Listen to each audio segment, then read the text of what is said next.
Well, it's time just for a wee update. We're just going to do one package I got in the mail here. I don't really feel like doing a specific review of one of these items, as there's already been so much said about it, but I will give you my thoughts when we get to that item. We'll do that one last. The other ones are all older releases that I just picked up on special. So I got the Robocop trilogy, and as you might have seen in a previous review, I've got the new 4K Robocop release, which is wonderful. This has the original Robocop release as well as the two sequels. I've only got it really because I managed to get it so cheap. I had it on special on Amazon UK. Pretty much got it for £8. And I really wanted Robocop 2. I don't care for Robocop 3 in the slightest, but Robocop 2 I think is an underrated sequel from Irvin Kershner, who of course did Empire Strikes Back and Never Say Never Again. There's nothing in the way of special features on this set, but at that price I just really wanted to get Robocop 2, and I'll treat Robocop 3 as the extra. So we'll just go through what it looks like. I was quite pleased to see that it's a lot slimmer than the other versions I've seen of this. It's as slim as one keep case, which is good because I only really want it to take up the room of one film, which being Robocop 2. And a little artwork in the back, and you have Robocop and Robocop 2 and 3, and then some more artwork on the back. Robocop 2 looks pretty good considering it's not an immensely popular title. I didn't even look at Robocop 3 to be honest, but I've heard that it looks just fine despite being a bit of a crapper of a film. But certainly Robocop 2 doesn't look as good as the wonderful new Robocop Remaster that came out early this year. I also picked up this for just a couple of pounds, Unbreakable. Film I've always liked. I used to have it on DVD, but I sold it off with a bunch of DVDs I sold off with the intention of possibly replacing them on Blu-ray. I saw this come up cheap. It's the only M. Night Shyamalan film I like, certainly that I like enough to buy.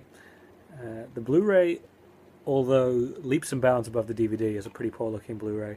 I look at Capaholics to see the difference, and it is quite noticeably sharper, but it is this was an early Blu-ray release from quite a few years ago, and I think if this was done today and mastered nicely it would look a lot better, but it is what it is. I got it cheap. Here's another one that I got very cheap, Robin Hood and Gladiator. I should note that this is the Remastered Gladiator that has not got all the DNR and looks quite filmic and fabulous. I'm not a huge fan of either film, but I quite like the Robin Hood actually. It's probably my favourite adaptation of Robin Hood for the big screen, which may sound strange as it did get a lot of grief, but I don't really understand the grief. Maybe people were expecting something quite different, but it's more like a prequel to how he became Robin Hood. Maybe people weren't ready for that, but I thought it was excellent, and I prefer it to Gladiator, which I think is good in parts, but anywho, you get both films in their own keep case. I don't know if I'll even keep Gladiator. I might sell that on, but they come lots of special features in both. This one comes with a DVD of the film. This one comes with a whole disc of extras, and they both come with extended versions of the films as well as the original theatrical. Gladiator is the better looking of the two, but Robin Hood looks just fine.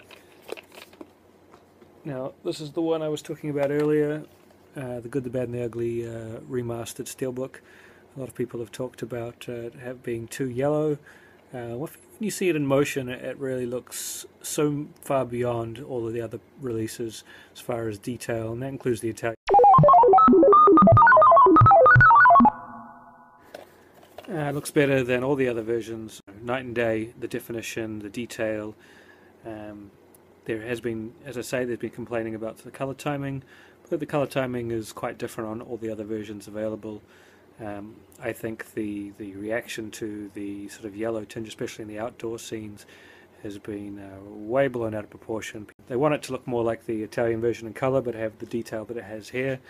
I think the original one was blue tinged and soft. This one is more teal and very, very high definition, but I didn't even think about it when I was watching. Some people are making a big deal saying it's so distracting, but I just thought it looked gorgeous. Anyway, this is the Blu-ray. Comes with all the special features of the original special edition, plus a few new small featurettes, which are barely worth mentioning. There's the disc, and we have the picture in the back, and that's on the back there. It's a really nice looking Steelbook. Another complaint was it didn't have the original mono audio, which was from the pre-release reviews. I actually forgot to check when I looked at this to whether the actual final one did have the original mono audio, but I'm pretty happy with the audio options that it does have. So that's all the releases I got this week. Mixed bag of items, but all except for this one I got at a reasonable price. All of these I got on super duper special, but very happy to get Robocop 2, Unbreakable, and it was fun to see Robin Hood again. But this is what it's all about.